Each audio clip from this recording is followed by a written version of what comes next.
Good morning, good afternoon, good evening. It's Elliot Brown here in the Essex Business Radio studio for another one of these exciting, compelling C-19 How We Deal With It, where I talk to people absolutely everywhere about how they are dealing with COVID-19 and it's how it's affected them and their life and their business, how they are pivoting, which we're going to talk about today, and any ideas, tips and advice they've got for you guys and everybody out there about their business or just in your personal life.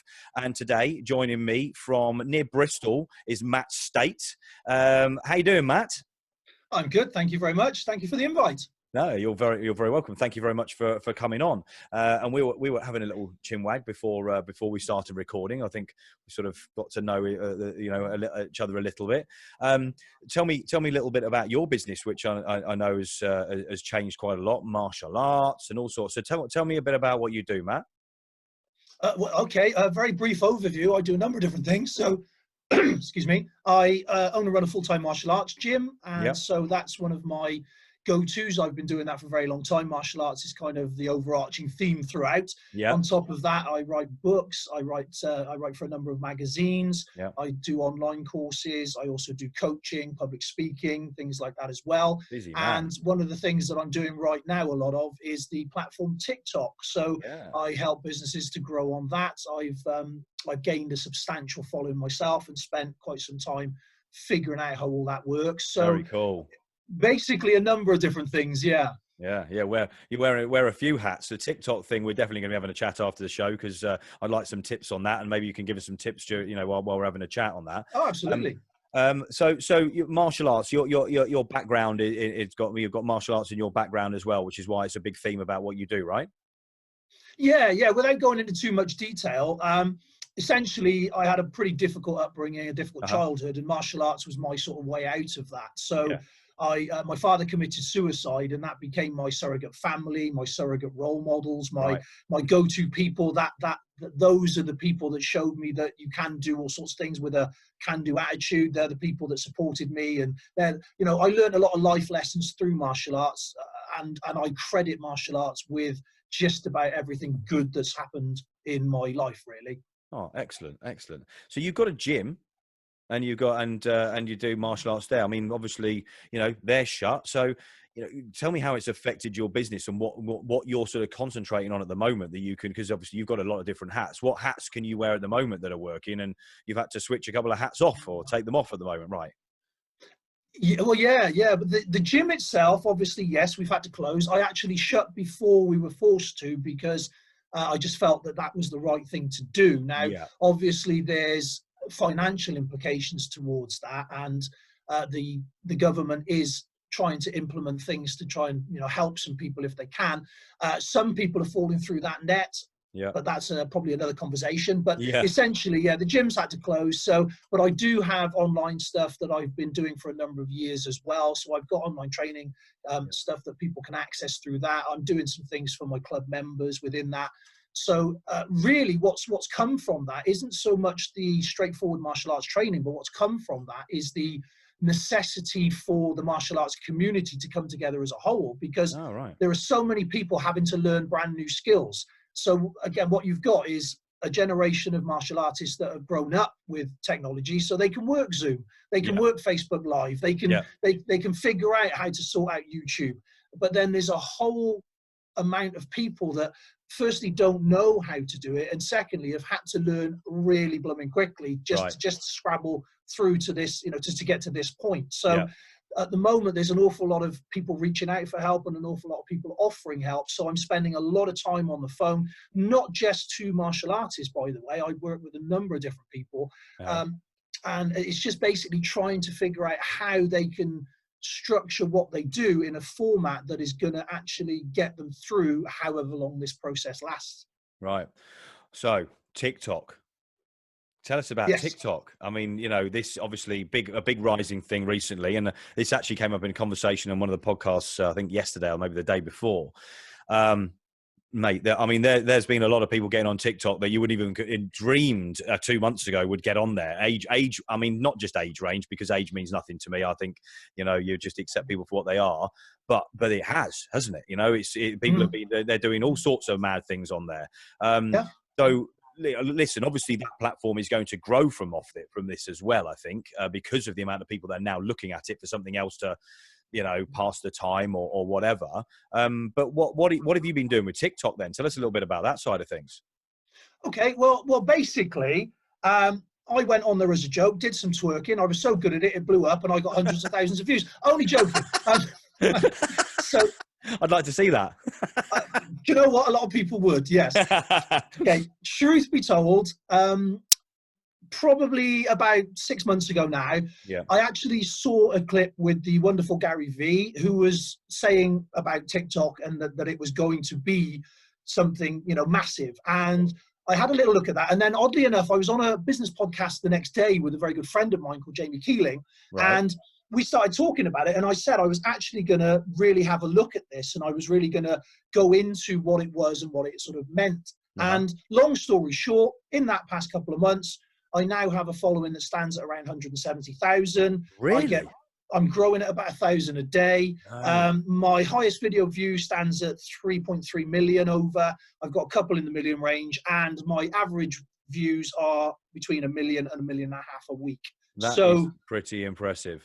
Yeah. So I now help other people to achieve success on there. I help other people understand what it is and what it does, because a lot of people misunderstand the platform. As an example, a lot of people don't realize just how big it is. It's actually the second most downloaded app in the world. The only thing above it at the moment now is WhatsApp. So it's beating Facebook.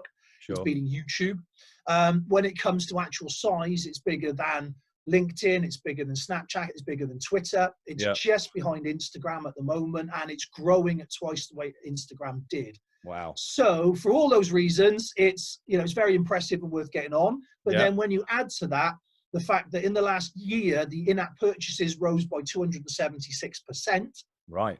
Which is pretty substantial. And also when you look at the Chinese version, Douyin, and when you look at what that can actually do right now, and it looks very much like the rest of the world are going to be having that, within the next sort of 12 months or so. Yeah. So as that stands at the moment, you can buy directly from the app. On the Chinese version, without leaving the app, you can just buy whatever you'd like. So whatever you're selling, you can do it straight through the app like that. It's the possibilities are pretty staggering. And right now it's a land grab. Right now it's open for people, because unlike YouTube, which is putting up about 3 weeks content every minute of every day, this is still content hungry. There are still more people consuming than there are creating. So at the moment, TikTok is a really good place to stake your claim and grow your business. And so that's really where that comes in for people that are looking at this and thinking, well, should I be on it? Should I not be on it? Is it the platform for me? Basically, if you have any customer base that's under 30, or any customer base that can be influenced by anybody under 30, you're missing a trick by not being on there. That's it in a nutshell. Wow. Okay. Well, we've been talking about this in the last few months, in fact, and I've been looking into it a little bit. I haven't looked at it far enough, but it's definitely something we want to get EBR on for sure. I think there's a whole generation of new business owners and young entrepreneurs that we want to sort of reach out to. So and I think from what you said there, I didn't realize quite how big that was. I didn't genuinely realize quite how big you were on there either, to be fair. So tips would be just have a look at getting yourself on there really then, and seeing how you can get your short videos. But what would be a tip on maybe a single easy tip for somebody to go, well, rather than just do some silly dance, which I think people just automatically think, oh, it's just people being silly on there. What would be a tip from you to give to other people, whatever business they might have? There's a couple of simple ones that I say to people. Number one is make sure that you post regularly. So it's not enough to go on there, post a vid like one day and another one 3 days from now, and then complain that nobody's watching. Yeah. You've got to post consistently for a period of time to get everything moving, to get it working. Right. Yeah. Just like anything else. Like any social media channel. Yeah, sure. Yeah. Secondly, you don't have to twerk. You don't have to lip sync. You don't have to do anything. There are people out there that are doing incredibly well on the platform, that are working from a place of an instructor, of a teacher, of a knowledgeable person. Yeah. And so I don't, I go on there on the platform of martial arts. I teach predominantly martial arts, some confidence stuff, some life skill stuff. Yeah. But predominantly it's from the the point of view of an expert in my field. Of course. And so that's the other thing. You've got to be authentic. It's not Instagram. You know, if you go on there and start trying to show the best you, you'll just get told to go away, basically. So they want authenticity. Yeah, quite. Yes. So they want authenticity. So that's another tip. And then I'd say also as well, be wary of the hashtags that you use, because a lot of people at the moment are putting hashtag FYP, hashtag for you page, that kind of stuff. Waste of time. It's a waste of a hashtag, because the way that TikTok works is it wants to know where to send you. It will send you to the right people if you tell it what it needs to do. Okay. But if you just put on for you page, that sort of thing, it doesn't know what to do with you. And so you'll end up getting in front of the wrong audience, which means you won't get the interaction you need to get viral, which means that your video will die before it has a chance to start. Right. Okay. All right. Well, there's some great tips there. I mean, literally, I didn't, and I'm fairly astute. I understand what platforms work and what don't. We tend to use Facebook and Instagram because we get some sort of traction there. But from the point of view of somebody that's in soft media, which is what we are, I suppose, all the channels are useful. Even Twitter, we've got to start using as well, I think, sort of moving forward. There's some great stuff to be taken from that. So, I mean, that aside, TikTok, some great info. That aside, how has what's been going on been affecting you on a personal level? I mean, you and I had a conversation before we started recording, and are finding it, although we're quite worldly wise, both of us, finding it all a little bit bizarre. How has this affected you personally on a personal level? Forget business for a moment. Oh, well, it turns out that as somebody that has always thought that I don't actually like people very much, it turns out that I do. I have this sort of a persona, if you will, that I'm not particularly sociable. I don't particularly like people very much, and I interact on my level, on my standards. So it's why I spent all those years as a bouncer, as a security person, as a bodyguard, because it meant I could be in a crowd but not be in the crowd. I see what you mean. So it was perfect for me, and that worked wonderfully for many years. But it turns out that one of the things that I do actually miss is the human interaction. It's very surprising how that plays in your mind, isn't it?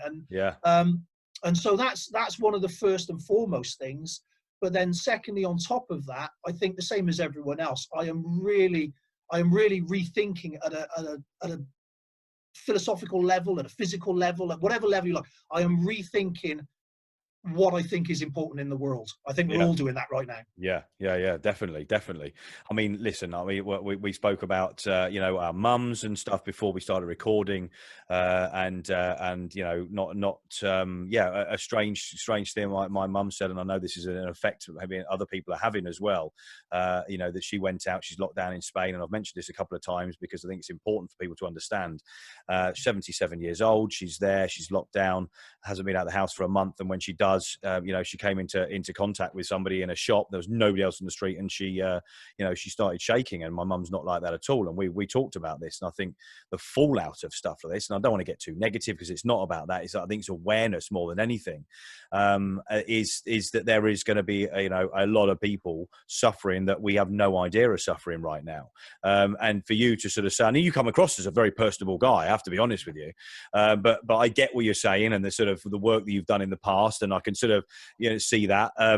But yeah, I think I've been isolated, changing what I did as a business owner for a couple of years. So this doesn't have as a massive effect till you go to the shops and you start seeing the things the dynamics that have changed out there.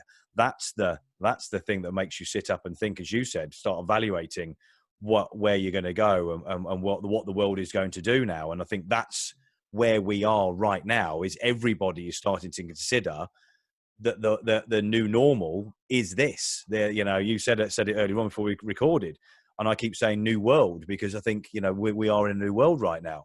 I mean, what's your thought on that? Are you intrigued by what's going to happen? Are you worried by it? I mean, genuinely, what are your feelings? Well, again, I think like everybody else, it's a mixed bag. There are, funny enough, I actually spoke about this earlier on a social media where we were talking about false positivity, where you just get these people that are just refusing to acknowledge there's any negatives in the situation at all, even though they're being bombarded with it daily. So I think we have to just be honest and accept that with everything, there's good and there's bad, and there will be good and bad outcomes. So realistically, I think now the idea that business is going to go back to having people in a physical space unnecessarily, I think that's going to be a reality that isn't going to happen, because without a doubt, yeah. Of course, yeah. As soon as somebody looks at their bottom line and they think, well, it's going to cost X amount to send that person there, and we're going to use X amount of hours to commute them there, so on and so forth. Once that starts being obvious that there's a lot of money to be saved, yeah, then that's gonna take place. There's no two ways about that, and we're all being trained into that as well. So yeah.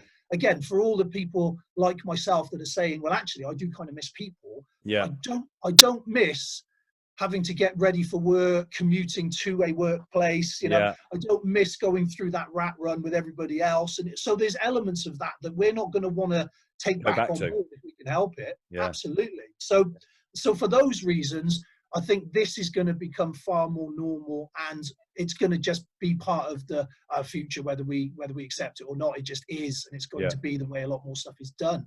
Yeah. So from that side of things, I think that's probably not a negative thing, because that's just the natural progression. We're just doing it a little bit faster. Yeah, yeah. But then on the other side of that, I do think that it is going to leave a lot of people behind. When we spoke earlier, and I mentioned, because my field is martial arts, there are a lot of older generation martial arts guys that just don't have the technical ability to be able to stay on top of how fast everything's moving. Of course. And so a lot of these people are going to find themselves sort of excommunicated, if you will, from the mainstream. And there's almost going to be, for want of a better word, a subculture of people that haven't quite managed to figure this out enough to get through in the day-to-day. Because if you look at banking, if you look at business, if you look at social interaction now, all of that requires a level of technical ability that even 3 months ago we didn't need. Yeah, definitely. And you've been helping with people with that recently, right? Yes, as much as I'm able. I think, again, it's something that... You sound like you're very able, Mo. You've taken TikTok and run with it. I mean, you've got to be you're pretty able. I am on some things, but not on others. Again, as we alluded to at the start, there are things that I can do, and there are things that I just don't have the knowledge for, the same as everybody else. Yes, so yes, it's I'm in a fortunate position where I have a certain amount of ability with regards to technology. I also have the ability to reach out to people that know more than I, and I can ask. It does help. Yeah. It makes a massive difference, doesn't it? Yeah. So, with that in mind, it's one of those where we're all in a position now where if we can help, I do believe as human beings, we're trying to in the main. And so that the fact that I know a little bit more than some others in some ways means that I can, help people with that. Yeah. And quite happy to do so.